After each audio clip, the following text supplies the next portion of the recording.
আমাদের লাইফে অনেক সময় অনেক অপরচুনিটি চলে আসে, যেগুলো হয়তো অনেক ছোট থাকে, কিন্তু সেই ছোট ছোট অপরচুনিটিগুলো অনেক সময় অনেক বড় বড় সুযোগ নিয়ে আসে, কিন্তু সেগুলো অবহেলা করার জন্য পরে আফসোস করতে হয়।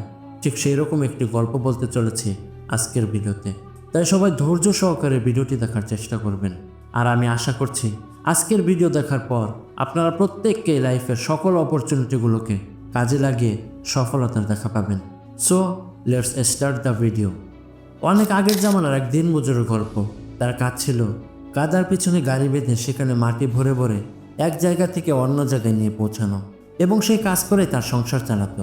কিন্তু হঠাৎ করে সেই দিনমজুর একদিন মাটি খুঁড়ে গাড়িতে তুলছিল।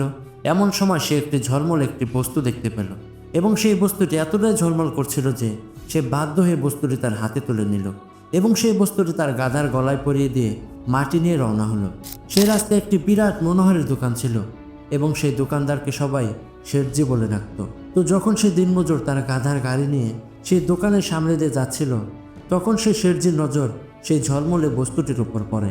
তখন শেঠজি সেই গরিব শ্রমিককে বলে, এটা কি, আর এটা তুমি কোথায় পেয়েছো, আর এটা আমাকে দিয়ে দাও। তখন সেই দিনমজুর বলে, হুজুর, আমি তো এটা ওইখানে মাটি খুঁড়তে গিয়ে পেয়েছি।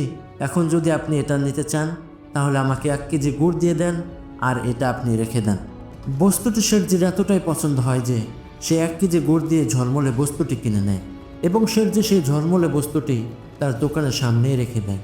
কিছুদিন পর শহর থেকে একজন লোক সেই গ্রামে ঘুরতে আসে। এসে সেই দোকানে এসে তার চোখে ঝলমলে পাথরটি পড়ে, এবং সে পাথরটির দাম জিজ্ঞেস করে। তখন শেঠজি বলে, 100 টাকা দিলে আপনি এই পাথরটি নিতে পারবেন। কিন্তু সেই শহরের মানুষটি ছিল অনেক কৃপণ, এবং সে বারবার দামাদামি করছিল, এবং সে 80 টাকা দেওয়ার জন্য রাজি হলেও শেঠজি 100 টাকার নিচে ঝলমলে পাথরটি বিক্রি করে না। তাই শহরের সেই মানুষটি বলে, আচ্ছা, কাল আমি আবার আসবো, এসে ঝলমলে পাথরটি নিয়ে যাব। কিন্তু সেই দিন সন্ধ্যায় আরেকটি শহরের ব্যবসায়ী সেই দোকানের সামনে দিয়ে যাচ্ছিল। হঠাৎ করে তার চোখ সেই ঝলমলে পাথরটির উপর পড়ে। তাই সে সেটি দেখার জন্য দোকানে প্রবেশ করে, এবং সে দেখে বুঝতে পারে যে এটা কোনো সাধারণ পাথর নয়, বরং এটি একটি মহামূল্যবান হীরা। তারপর শহরের মানুষটি শেঠজিকে বলে, এই পাথরটির দাম কত, আর এটা আমাকে দিয়ে দাও।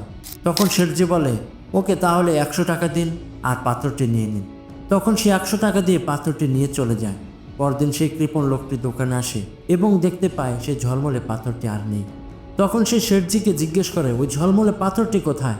তখন শেঠজি বলে, আমি তো ওইটাই 100 টাকা বিক্রি করে দিয়েছি। তখন শহরের কৃপণ লোকটি বলে, আরে এটা তুমি কি করেছো? আর এটা তো কোনো সাধারণ পাথর নয়, বরং এটি একটি মহামূল্যবান হীরা। তখন শেঠজি বলে, সেটা তো আমি জানতাম না। আর তুমি যখন জানতে যে এটা অনেক মূল্যবান বস্তু, তাহলে তুমি সামান্য 20 টাকার জন্য লক্ষ টাকার সম্পদ কেন হারালে? এটা তো তোমারই ভুল।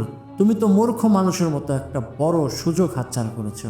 তুমি তো অনেক জ্ঞানী মানুষ, তুমি তো অনেক বুদ্ধিমান মানুষ, তাহলে তুমি সামান্য কিছু টাকার জন্যে এত কিছু বোঝার পরও তুমি কেন এটি হাতছাড়া করলে? দোস্ত, এই গল্পটি বলার একটা উদ্দেশ্য, আমাদের লাইফে অনেক অপরচুনিটিস আসে, অনেক সুযোগ আসে, কিন্তু আমরা কি করি? আজ করব না, কাল করব, কাল করব না, পরশু করব, সোমবার থেকে নয়, 1 তারিখ থেকে শুরু করব, নতুন বছর থেকে শুরু করব। এইভাবে করতে করতে না জানি কত সুযোগ আমরা হাতছাড়া করে ফেলি, আর পরে সেটা নিয়ে আফসোস করতে থাকি আর ভাবতে থাকি লাখ টাকার অপরচুনিটিস এমনিতেই চলে গেল। তো দোস্ত, আপনাদের জীবনে যখনই কোনো ছোট ছোট অপরচুনিটিস আসুক না কেন, সেগুলোকে কাজে লাগানোর চেষ্টা করুন। তাহলে দেখবেন সেই ছোট ছোট অপরচুনিটিসগুলো একদিন বড় কোনো সুযোগে পরিণত হবে। তো দোস্ত, ভিডিওটি যদি ভালো লাগে তাহলে অবশ্যই একটা লাইক করে দেবেন, এবং চ্যানেলে নতুন হলে অবশ্যই চ্যানেলটি সাবস্ক্রাইব করবেন। ধন্যবাদ।